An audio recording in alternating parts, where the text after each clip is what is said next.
سلام دوستان، ما تو هر جامعه ای یه قشر موافق حکومت داریم، یه قشر اپوزیسیون. توی کشور خودمون هم ایران همین اتفاق افتاده که خیلی کلیه. توی هم موافق حکومت و هم مخالفان حکومت شاخه‌های مختلفی وجود داره. چه برنامه‌ای دارین برای مخالفان طرز تفکر خودتون؟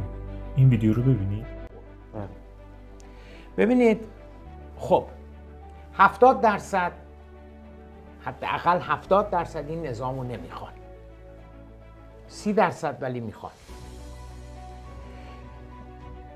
اسفندیار جان، مهدی جان، اگه ضرب و تقسیم من درست باشه، جوانی ها و دوران جوانی جاهلیت مهندسی خوندم، اولیش رفته دومیش مونده.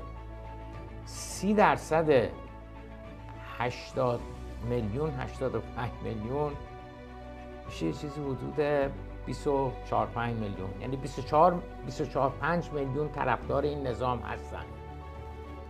سوال: اگر این نظام اعلام بکند که ای مردم، ما در آستانه سقوط هستیم،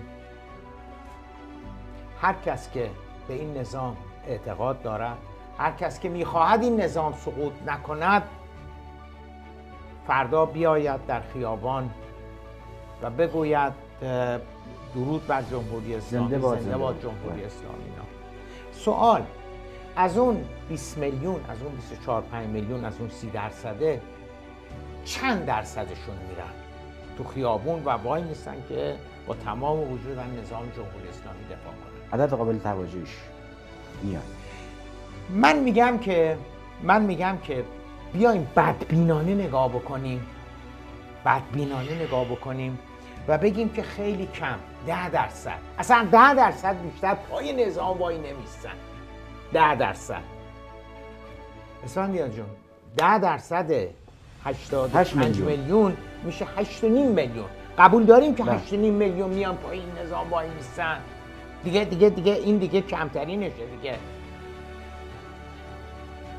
8.5 میلیون اگه بیان پای این نظام وایسن، آقای مهدی نصیری عزیز، آقای سید مصطفی تاج‌زاده عزیز، جناب شاهزاده رضا پهلوی عزیز، شما چجوری میخواین این نظام رو سرنگون بکنید؟ فارغ از اینکه من تفکرات جناب زیبا کلام شاید خیلی قبول نداشته باشم و یا این درصدی که گفتن به نظر من خیلی درست نیست، ولی در کلیت حرفشون به شدت درسته و با این نکته باید خیلی توجه کرد. اینکه طرفداران جمهوری اسلامی چه طرح و برنامه‌ای دارن برای مخالفاشون و یا مخالفان جمهوری اسلامی و اپوزیسیون چه طرحی برای این موافقان دارن، راهی غیر از گفتگو میمونه. این ویدیو رو هم نگاه کنید.